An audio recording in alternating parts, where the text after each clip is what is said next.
حمزه کابل شکردرې اوسېدونکی یم لکه څنګه چې مخکې دوی وعده کړې وه او د خلکو امیدونو توقع خو هسې ګمان نه کوم چې هسې وي خو الله تعالی د دوی ته توفیق ورکړي او هغوی ته هم توفیق ورکړي چې دا انتخاب کړي او آینده کې د دوی د موفقیت و کامیابی امید والا یو چې خدای دې وکړي چې دوی کامیاب و موفق اوسېږي. آقا فرشید هستم، یکی از محصلینی که دوره ماستری در کابل درس می‌خوانیم. رشته حقوق بین الملل. کابینه نسبتاً خوبی هست.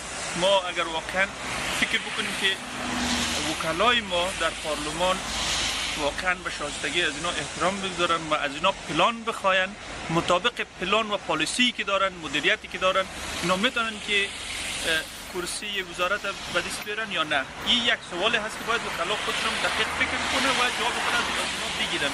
اسلام مختار هستن از محصل حقوق. ما فکر میکنم در ابتدا پارلمان اظهار داشتن که ما با کسی رای نمیدیم که تابعیت مراجعه دارن. باستانی در قانون اساسی آمده در وزرا کس نمونده ما فکر میکنم وزرایی که معرفی شده هم از توانایی برخورد هستن و هم اصل شایسته سالاری مطرح هست اینجا.